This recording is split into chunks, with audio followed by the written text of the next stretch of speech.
What's going on, guys? Welcome to this video that I did not think I'd be making today. I just recorded a mock draft, was gonna put that out, was in the middle of editing that, and there is an earth-shattering trade in the NBA.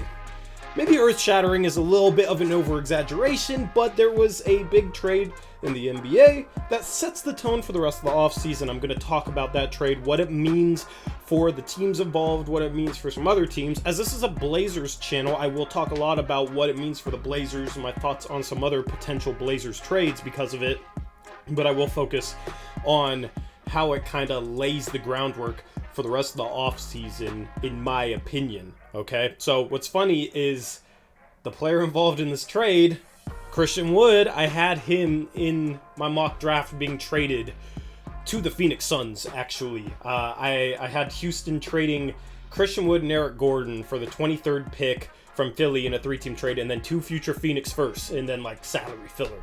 Turns out that Houston can't even get back that much for Christian Wood. And it's funny because in the video I said that might not be enough for Houston. Instead, Houston trades Christian Wood to the Dallas Mavericks for the 26th pick and salary filler that has absolutely no value. This trade is Christian Wood for the 26th pick. That's it. And I am shocked at how little Houston got back in this trade. I assume they couldn't get more, but how little they got back, I think, kind of sets the tone for the rest of the offseason, potentially, in terms of what some players should fetch on the trade market. It just sucks, because I have to redo that part of my mock draft. I'm going to try and keep everything else the same, since I've already recorded it. I edited some of it. But, yeah, I'm going to have to figure out what I want to do without that Christian Wood trade being in there. Of course, that happens right when I'm editing the mock draft. So, second time that's happened. Keep putting off this mock draft because of that. Anyway, for Dallas, this is a win. They needed more offensive help for Luka Doncic. They probably were not going to get that with the 26th pick, and they turned the 26th pick into Christian Wood. They needed a little bit more big man depth, in my opinion, considering they traded out Kristaps Porzingis. But they basically traded Kristaps Porzingis for Spencer Dinwiddie and Davis Bertans. I thought that trade was really bad for them, but then they end up making the Western Conference Finals, and now they flipped the 26th pick for Christian Wood, as well as Trey Burke, Marquise Chris, Boban Marjanovic, and Sterling Brown. Those were the 4 players traded out from Dallas in order to match Christian Wood's salary. None of those players have value to Houston. None of those players probably have value to any team. Boban Marjanovic is the biggest name there. But, I mean, he doesn't have value to a rebuilding Houston Rockets team. So, really good trade for Dallas. Really questionable trade for Houston. I think it's pretty clear cut that, Houston didn't get back much. Dallas gets a player, I think, at a position of need, can play next to their big men. I think he can play next to a Dwight Powell. I think he can play next to a Maxi Kleber, I gotta say his name right. And him and Luka Doncic are a very interesting pick and roll duo, and Luka gets a little bit more offensive help, which he needed. So, A grade for the Dallas Mavericks, considering they barely gave anything up. I'm not gonna grade it for the Houston Rockets, because I don't know what else was out there. But my biggest takeaway from this isn't even necessarily related to the Rockets or the Mavericks. It's how did Christian Wood not go for more? Like, did other contenders not want Christian Wood? Because I thought Christian Wood made a ton of sense for a lot of other NBA teams as a big who can shot create. We just saw Phoenix lose to these Dallas Mavericks because the Suns didn't have enough shot creation, in my opinion, and they needed shot creation in a front court spot, small forward, power forward, center spot, in order to kind of take some of that responsibility away from Chris Paul, because I think he kind of struggled with his age and his game's declining. He struggled with as much playmaking and offensive responsibility as he had in the playoffs. So I thought for Phoenix, which is the trade I had Phoenix giving up 2 future firsts and Cam Johnson to the Sixers, and they were getting back Eric Gordon and Christian Wood in that mock draft that will come out tomorrow. The whole thought was, okay, here's a player that can play make, potential center replacement for DeAndre Ayton. You have your starting lineup of Chris Paul, Devin Booker, Mikal Bridges, Jay Crowder, and Christian Wood in Phoenix. and you trade up to future firsts and get rid of Cam Johnson to do so. I thought that would be worth it if they also got back Eric Gordon. And I thought, the Rockets were getting back 2 future firsts and the 23rd pick for Christian Wood and Eric Gordon. Like, that's a better haul than this, considering they just traded Christian Wood for 26 and that's it. So I thought Christian Wood made a lot of sense for Phoenix. I thought Christian Wood made a lot of sense for Milwaukee, who actually had a higher draft pick in this draft. They had the 24th pick. Brook Lopez could be a salary matching trade piece. Otherwise, George Hill plus maybe, a Grayson Allen or something like that. I thought that would have been a worthwhile trade for Milwaukee because with Chris Middleton and ending up missing time, they just didn't have enough offensive firepower next to Giannis to be able to withstand that. So they could have used another player that was worthwhile on the offensive end, and they had a good enough defensive system and good enough defensive players in order to kind of offset Christian Wood being, in my opinion, just an average defensive player. So with the 24th pick, that's a better pick than the Rockets got. So those two teams specifically, I was just surprised that Houston got this little in terms of asset value, considering that Christian Wood would have made a lot of sense for Milwaukee and a lot of sense for Phoenix. Those are the two teams that I've really thought about. He could have made sense in Miami. They had the 27th pick. I don't know what salaries they would have given up to match, but Christian Wood makes sense for a lot of teams. A lot of contending teams have a good defensive system in place. Their defense isn't going to take a huge hit from a Christian Wood, and then Christian Wood can do things offensively that a lot of other big men can't with the ball in his hands. And he can create for himself, and he can knock down threes. He's a very offensively gifted big man that can play the 4 or the 5. I think he's better at the 5, but I think you can survive with him at the 4 if you have the right pieces around him.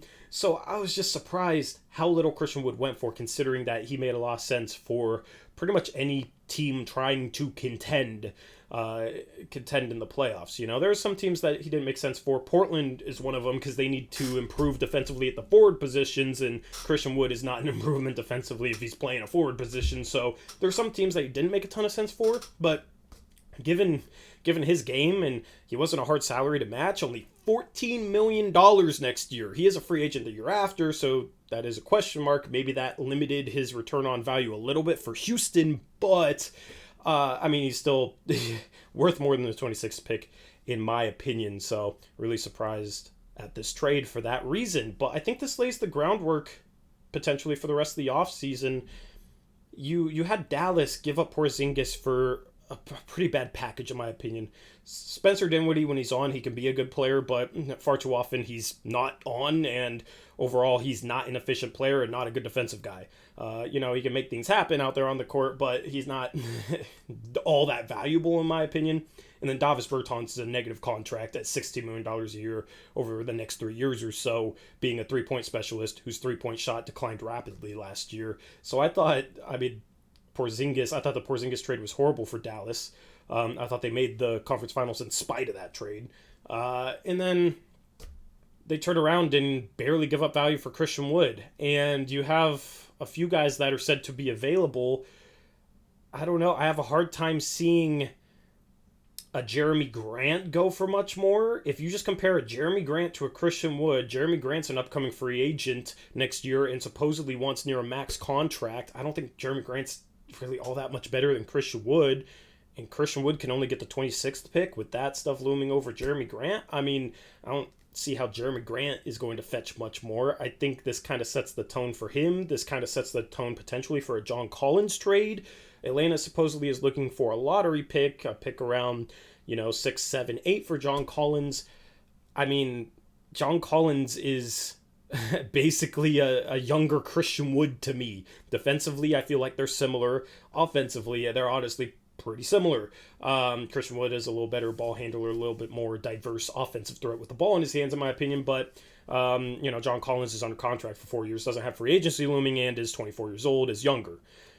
But if Christian Wood's only going for the 26th pick, and Atlanta's trying to get up to 6, 7, or 8 with John Collins, I feel like whatever team Atlanta is negotiating with is going to have the leverage to ask for the 16th pick back from Atlanta. So Atlanta would trade 16 and John Collins for like 6, 7, or 8 or whatever.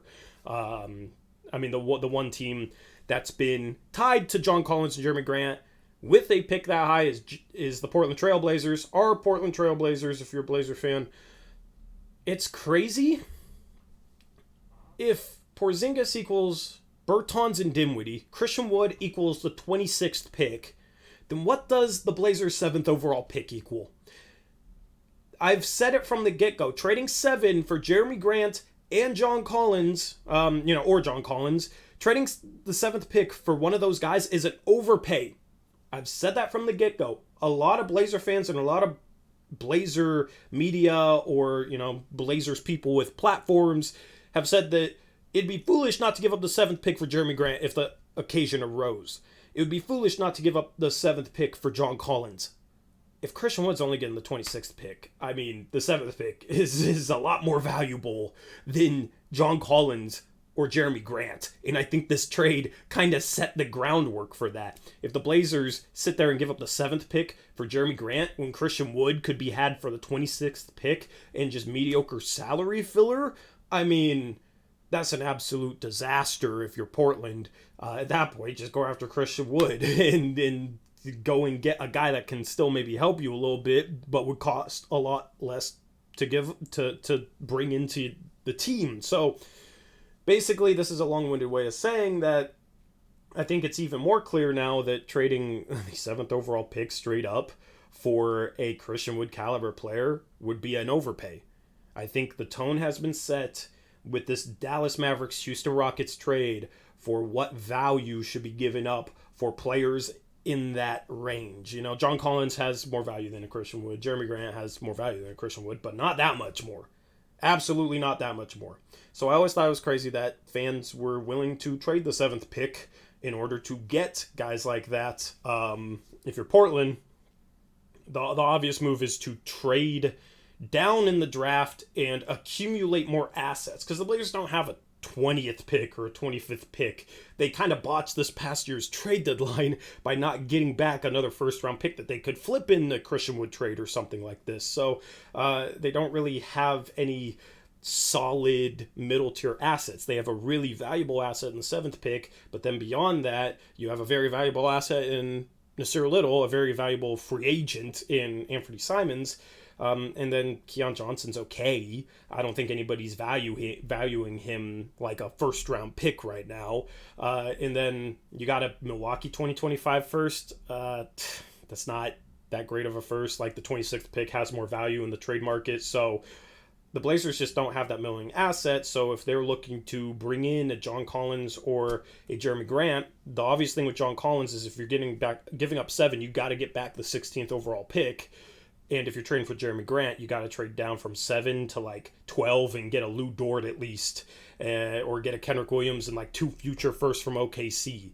And then maybe you trade 12 for Jeremy Grant. That's still an overpay when you look at Christian Wood going for 26. And the fact that Detroit could not get 2 firsts at the deadline, which they wanted for Jeremy Grant.